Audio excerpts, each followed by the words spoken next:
Hi everyone, this is Sarah Marcus. I'm going to show you guys how to access the Yeshiva Flatbush online databases in order to do research for your senior project. It is also useful for other grades if they're using online databases in the school. It's a wonderful resource that really is very helpful. So the first thing you're going to do is go to the school website, which is flatbush.org, select the high school link. Once you're in the high school link, you could select library from this column here, and it says click here to access online databases. These are all the databases we have available. The school pays for these. They're a resource for you on all different types of topics. So you would ideally choose the topic or the genre or the idea that's most applicable to your research project or your problem. For the purposes of this demonstration, I'm going to use ProQuest because ProQuest is fairly broad.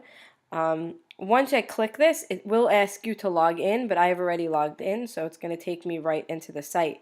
In order to log in, you have to use the username and password that you use to log in to any computer in the building or to the Wi-Fi in the building. So, and if you have a problem with finding the username and password, you could always contact IT and they could try to help you figure it out. So if I'm researching homelessness, for example,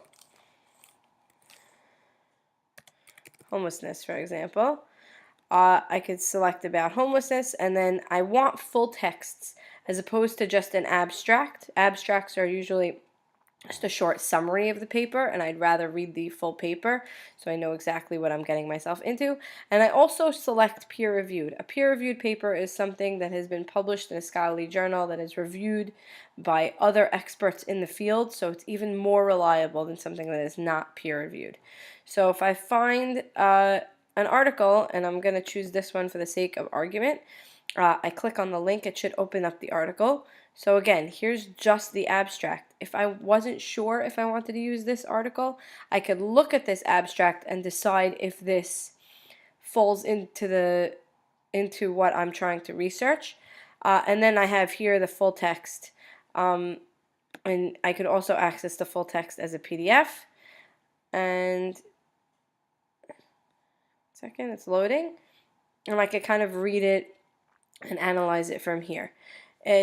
Once I have the full text, I could do two things. I could download it and save it onto my computer, so I could save it for when I have to do my annotated bibliography later. I could email it to myself. I could print it. I could also cite it, and this is where I think this is the most valuable to you. You click cite, and as long as you choose the right format, so for us it's MLA 8, it will, and hit change obviously, it will give you a works cited in the correct format. So if you copy and paste this into Google Docs or a Word document for your annotated bibliography or your regular works cited page, you don't have to use EasyBib, you could just use this. Again, you really do have to do a little hunting because not all of the sources that come up on ProQuest or wherever are going to be exactly what you're looking for. So it is important that you read the sources before you just choose to use them, which is why an abstract is so useful. And you could also use the other sources that are available to you. And that is how you use the Flatbush online databases in order to do your research. I hope this was helpful. If you have any questions, obviously you could ask me, Mrs. Marcus, or any of your teachers. We're looking forward to some great projects. Thanks, guys. Bye.